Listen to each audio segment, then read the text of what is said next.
little children, I'll take thee away into a land of enchantment.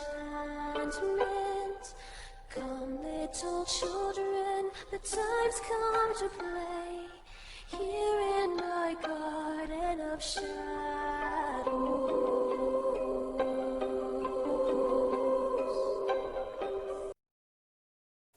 Hello, I'm Rinya, aka Media Adaptation. Welcome back to Moderation's 31 Days of Halloween. We do a video each day based on your suggestions.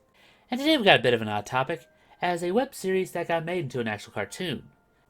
Done by Amy Winfried, entitled Making Fiends. The animation has that early South Park vibe. Kinda like saying, yeah, I know I made this myself, what of it? Which makes sense, because some of her first official work was for their movie, and around 20 episodes. The story is about a girl named Vendetta, who found a way to give life to monstrous creatures known as fiends, and has since taken over the town and instilled fear in the citizens. Until one day, a new student got transferred, a girl named Charlotte, and is positive to the point of nauseam. I'm going to tear the happy right out of your soul. It's not just the fact she's happy, and it's not just blissful ignorance.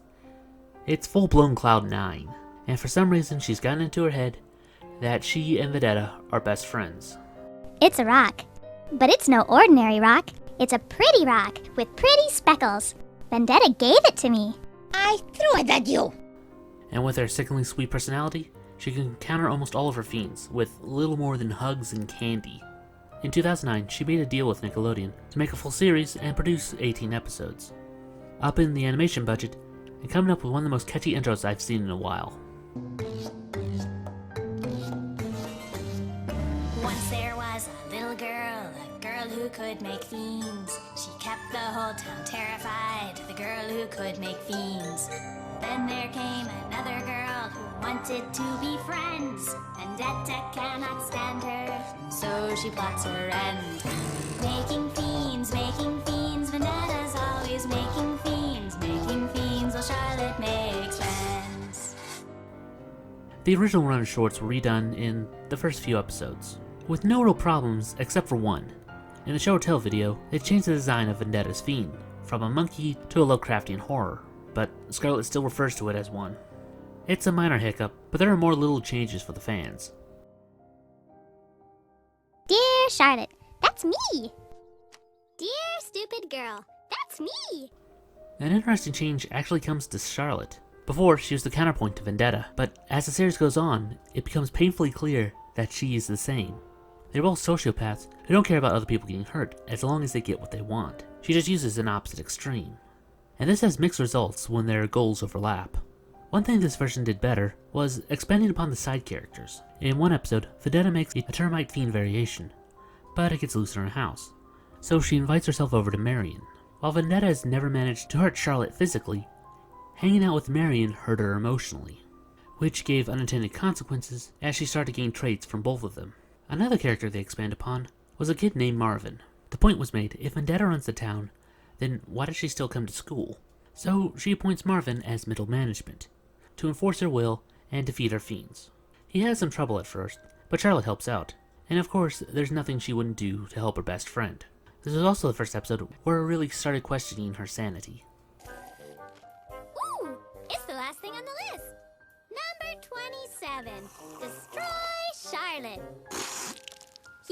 That sounds easy enough. Maybe I could be attacked by wolverines. Or, how about if I was catapulted to the moon? My budget won't... I know! I could dress up like a fly. No, wait! Butterflies are prettier. I'll be a butterfly that gets hit by a piano. Okay. Another episode worth noting is Puppies, Puppies, Puppies. After Vendetta can't find any relief away from Charlotte, she makes a device to multiply her basic guard dog, to hunt her down. And of course Charlotte's already there, and she leaves her to her fate. Not only does she survive, and pacifies the puppy, but she couldn't possibly care for all of them herself, so she made some clones of her own. It's a fairly standard episode overall, but I ask you, name another cartoon where the punchline is to mass murder children. There are plenty of other episodes to talk about, like the time Charlotte got a pony fiend and ends up wrecking the town, so much so that they start fearing her over Vendetta. Or another one where they both write in their diary about the same events that are wildly different. Again, I can go on, but I'm starting to run out of time. So, let's end on a sour note. Making Fiends got a bum deal.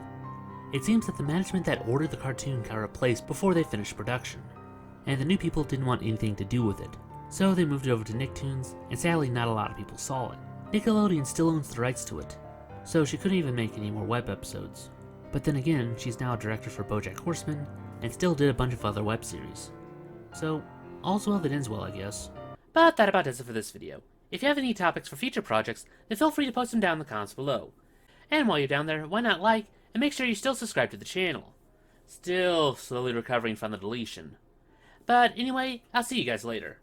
Anyway, I'm Runya, invite you to join us again for the next night. Weep not, poor children, for life is this way, murdering beauty and pain.